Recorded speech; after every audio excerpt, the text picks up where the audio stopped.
Mike Provencher, qui a terminé deuxième dans les 2 dernières épreuves, est toujours à la recherche de sa première victoire de la saison. De Toronto, Pérez est fier de vous présenter la 4e étape de la série North American GP. Et pour la description, allons retrouver Pierre Beaulieu. Merci Michel. Et quelques voitures à surveiller aujourd'hui, dont celle de Danny Mascotte, qui nous a donné toute une performance la semaine dernière à Trois-Rivières. Et les voitures sont en place. Et on roule sur le circuit de Toronto. Et c'est Kevin Laporte qui prend la position de tête. Kevin qui a fait un retour peu convaincant la semaine dernière à Trois-Rivières. Il n'a complété seulement que 10 des 42 tours prévus à l'épreuve. Il devrait donc se montrer plus patient pour avoir de meilleurs résultats. Mais Kevin est réputé pour sa très grande vitesse et aussi ses nombreuses sorties de piste. On en a ici un très bon exemple. Alors qu'il frappe le mur et se retrouve ici en 9e position.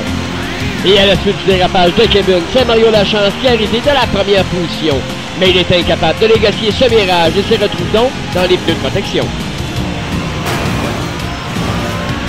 Et Fred Pilon profite de cet accrochage pour prendre la tête du peloton.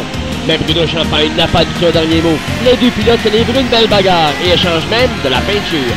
Mais Bruno est trop rapide et Fred décide tout simplement d'abandonner. Et Marc-André Turgeon, qui arrive à très grande vitesse, est incapable de prendre le virage. Il réussit tout de même à éviter la clôture. Et Mario Lachance n'a aucune difficulté à effectuer ce dépassement sur Marc-André Demers.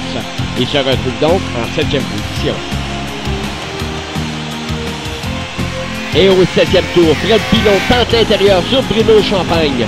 Les deux voitures se touchent et Bruno se retrouve dans les pneus de protection.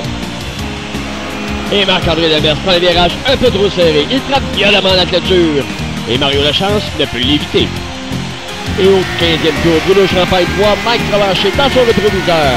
Il tente de préserver sa position, mais Mike est trop rapide. Il réussit donc à s'emparer de la 2e position. Et pour la 2e fois en autant de courses, Kevin ne pourra terminer l'épreuve. On le voit ici incapable de contrôler sa voiture. Peut-être un problème de direction. Et Marc-André Turgeon profite du dérapage de Danny Mascotte pour s'emparer de la 5e place. Mais Danny ne baisse pas les bras. Il poursuit Marc-André pendant plusieurs tours. Il tente même plusieurs dépassements. Mais Marc-André reste concentré pour préserver sa position. Et la porte s'ouvre toute grande pour Mike Provencher alors qu'il voit le meneur Robert Lévesque rentrer au puits avec seulement 8 tours à faire. Mike s'empare ainsi de la première position qu'il conservera jusqu'à la pour remporter sa première victoire de la saison. Et Robert Lévesque, qui a mené pendant 14 tours, mais son dernier arrêt au puits lui aura coûté la victoire. Il devra donc se contenter de la 2e place. Et Bruno Champagne, qui aura eu de la difficulté à se défaire de Fred Pilon en début de course, aura eu finalement le meilleur et termine en 3e position.